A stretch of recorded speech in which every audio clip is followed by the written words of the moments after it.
No, I actually like Caitlin. And I'm just being Right. real and truthful. She has brought millions. I wouldn't be surprised if it's billions of eyes onto the W and onto women's. Sophie Cunningham has never been one to keep anything, but her most recent revelation about the WNBA is being shocked by Caitlin Clark. Additionally, you should remember that if it weren't for the WNBA by now, she could be having fun. Put an end to the rumors that you're moving overseas or departing. Sophie just gave an honest explanation that surpasses any injury report. What she disclosed emphasizes the constant pressure. The best player in the league has to cope with hard realities and irrational expectations. This relates to survival, not enthusiasm. As we examine Sophie's shocking discovery and its ramifications, take a seat. The unquenchable voice. Sophie Cunningham has chosen the more challenging path in a league where being truthful has a price and staying silent is often rewarded. Sophie has made a name for herself as the most honest person in the WNBA, unlike most players.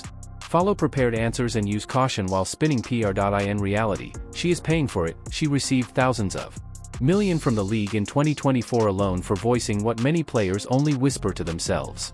It all started with a single remark on a TikTok post that questioned questionable officiating and deducted $500 from her compensation. Or is it slow? Maybe it's useless. She then lost an extra $1,500 as a result of a podcast article that disclosed conflicting demands. Will the WNBA penalize me? No, you were penalized for the initial episode. I received a $1,500 fine. What? I inquire. I believe that this is just the beginning. Are you serious? Really? Additionally, the penalty amount was not even came to light when she dared to charge the league with overt partiality, with the hope that the message was clear. They just gave her another fine and moved on. Go play and stop chatting. Sophie won't take part in that game, though she is such a danger to the status quo because she talks nonstop. Think about it. WNBA players typically make between $64,000 and $65,000 a year. For many sportsmen, a $1,500 fine is equivalent to losing 2 weeks' rent or a piece of their off-season pay. Such a financial penalty would silence nearly everyone. Still, Sophie persists. Accept setbacks and let fans know the real situation of the league. She is no longer merely another athlete expressing frustration as a result of a challenging game. The unofficial whistleblower is now her. For the league, the athlete is ready to accept criticism, sanctions, and potential career consequences to reveal the truth, and her reputation is the reason her voice is so important. Fans understand that Sophie's remarks are more than just speculation or a last-ditch effort to attract attention. This is a first-person narrative from a grind worker, her decision to keep talking. The foundation for everything that follows is laid by standing up despite the repercussions. This explains her comments are quite important in relation to Caitlin Clark. Sophie is not fabricating a tale. She's highlighting challenging information that the league would rather conceal. This makes it impossible to ignore her voice. So Sophie was hinting at pressure that wasn't expressed, or asserting that the league is holding Clark back? Don't blink, the answer changes everything. The disclosure about Caitlin Clark, the most crucial query. For weeks, nothing has changed in relation to the WNBA. When is Caitlin Clark going to be back? In an attempt to obtain a particular schedule, media have questioned players, coaches, and league officials. Fans peruse daily updates on looking for explanation, but instead of clear statements, they have been given vague ones. Responses, day by day. We'll see next week. As of right now, there is no update. There has only been speculation. By the quiet, then Sophie Cunningham ruined it on her podcast. She uttered a single sentence that immediately changed the subject without creating any suspense or drama. She might be playing if it weren't for the WNBA. Additionally, you must remember that she might be playing now if it weren't for the WNBA. Their words had a thunderclap effect.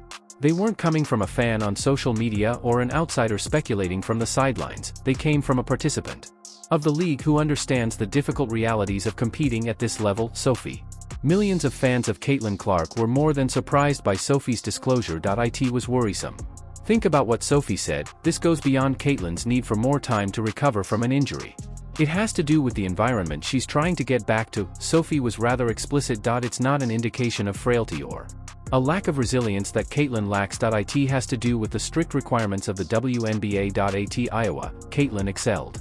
As the face of college, she sold out arenas, drew record audiences, and increased TV ratings to all-time highs.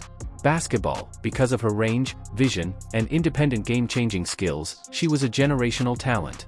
Sophie revealed that those accomplishments don't usually translate to the WNBA either. Here, you can't just be good. You have to be flawless. Furthermore, if you're not ready for a physical, the league will devour you. Both intellectually and competitively. That was the startling discovery. Sophie wasn't making fun of Caitlyn's skills. The majority of people were unwilling to learn the reality that she was disclosing, even a celebrity such as Caitlyn Clark needs more time to get used to the WNBA's demands. It's not an emotional problem, but a survival one. Sophie pointed out that Caitlyn might already be playing somewhere else, highlighting how tough this league has become. Whether she's overseas or even back in college, Caitlyn might already be on the court, impressing onlookers. However, in this instance, the demands are so great that a quick return could jeopardize her profession as well as her season. Overall, this is why Sophie's comments were so powerful. She wasn't just offering admirers with updates revealing a league that may be too harsh even for its brightest star. She was sounding the alarm, but if the WNBA treats a generational talent like Caitlyn so harshly, what chance does anybody else have? Continue watching to find out the brutal standard of the WNBA when Sophie Cunningham proposed that Caitlyn. If it weren't for the WNBA, Clark may be playing. She was bringing attention to an issue that athletes face every night, but that the majority of fans simply notice on the surface. College basketball and the WNBA are completely different.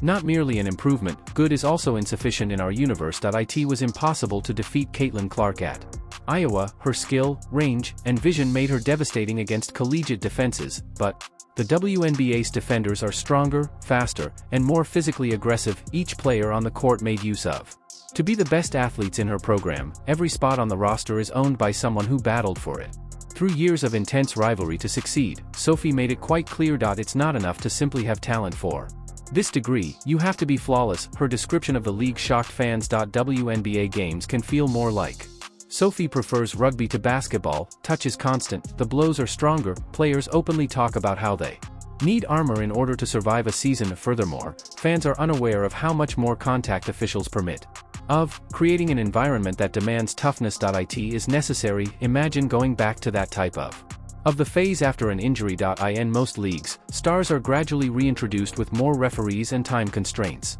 Defense, but in the WNBA, there isn't much space for error. It is possible to prevent a return before it begins with a single mistake, a single hesitation, and the league's physicality. Sophie was revealing that severe. It's possible that Caitlyn is already back on the floor abroad. If she were in college, she would probably be playing by now. But in the WNBA, rushing back carries far more risk than a few bad performances. Re-injury, a drop in self-worth, or even failures in the workplace could come from it. Here are the important details. They weren't calling Caitlyn soft. By Sophie, the complete opposite. She underlined that Caitlyn's perseverance and hard ethic are undeniable. She was highlighting the severe aspects of the WNBA. The league is at its lowest point ever. From the starting five to the last bench spot, there is fierce competition. There is no weak link or simple matchup. Every possession is a battle, and every player has the power to expose even the smallest weakness. When Sophie said that Caitlyn's absence isn't just about healing, she was alluding to the same reality.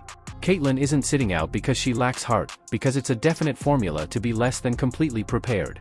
She is sitting out for catastrophe in the contemporary WNBA. The league doesn't allow players enough time to develop their rhythm. They risk being totally devoured if they don't arrive prepared. Sophie's revelation also centers on all surrounding it, rather than being just a personal struggle. Caitlyn's situation is a reflection of the league's growth.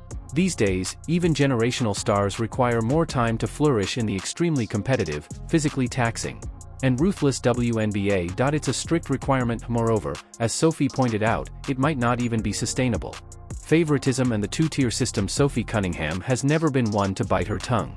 Moreover, her dissatisfaction with what she saw as a dangerous WNBA was the driving force behind her criticism of the league pattern as opposed to animosity. For her, the issue wasn't so much the strict specifications of the league because those requirements were applied unevenly. She argued that while some players were shielded and cushioned, others had to endure constant physical abuse without support from authorities. It is a two-tier structure. According to her description, the most evident example was after a furious altercation, when JCS Sheldon struck Caitlyn Clark with a car and shot her in the face. It was irresponsible, obvious, and it would have been easy to ignore Clark again. It wasn't nuanced, but the administrators reduced it to tanning.